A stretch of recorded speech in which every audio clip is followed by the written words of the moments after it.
Tyagaraja indoor स्टेडियममध्ये पार पडलेल्या प्रो कबड्डी लीग 2025च्या पुणेरी पलटण विरुद्ध तामिळ थलायवाज या सामन्यात पुणेरी पलटणनं तामिळ थलायवाजवर 36-23 ने विजय मिळवलाय। या विजयासह पुणे संघानं टॉप 8 मध्ये स्थान सुनिश्चित केलंय। या सामन्यात पंकज मोहितेनं सर्वाधिक 9 गुणांची कमाई केली।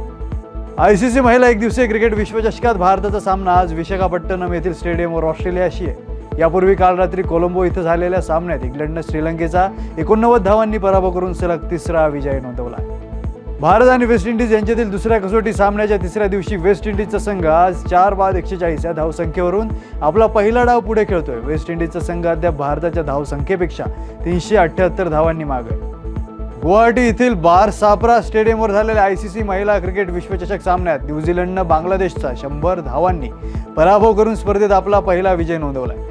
नाणेफेक जिंकून प्रथम फलंदाजी करताना न्यूझीलंडनं 227 धावा केल्या। प्रत्युत्तरात बांगलादेशचा संघ 127 धावांत गारद झाला। राष्ट्रीय राजधानी दिल्लीत आज सकाळी वेदांत दिल्ली हाफ मॅरेथॉन 2025 ची उत्साहात सुरुवात झाली, ज्यात सर्व वयोगटातील लोकांनी मोठ्या उत्साहानं भाग घेतला। केंद्रीय युवा व्यवहार आणि क्रीडा मंत्री डॉक्टर मनसुख मांडविया यांच्या हस्ते या 20व्या मॅरेथॉनला झेंडा दाखवण्यात आला आहे। गॅरी कास्पारोव्हनं क्लच चेस लेजंड्समध्ये आनंदला हरवून इतिहासाची पुनरावृत्ती केली।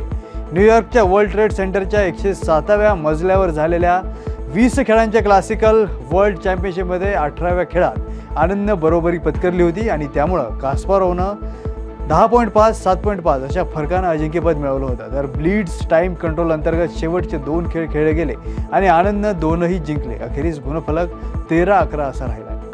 आयसीसी महिला वन डे वर्ल्ड कप 2025 स्पर्धेत इंग्लंड विरुद्ध श्रीलंका या सामन्यात इंग्लंडची स्टार अष्टपैलू खेळाडू नॅट शिवरब्रटनं दमदार कामगिरी केली। तिनं पहिल्या डावात फलंदाजी करताना 117 धावांची दमदार खेळी केली। हे तिच्या वर्ल्ड कप कारकिर्दीतील 5वं शतक ठरलं। दरम्यान या खेळीच्या बळावर इंग्लंडनं 50 षटकांअखेर 9 गडी बाद 253 धावा करत हा सामना जिंकला। IPL 2026 साठी राजस्थान रॉयल्स या क्रिकेट फ्रँचायझीला आता नवीन कर्णधार मिळण्याची शक्यता आहे। मीडिया रिपोर्ट्सनुसार संजू सॅमसन राजस्थान फ्रँचायझीला कळवलंय की तो संघ सोडू इच्छितोय। यशस्वी जयस्वाल संघात राहण्याच्या बदल्यात कर्णधार पदाची ऑफर देण्यात आल्याचंही वृत्त आहे।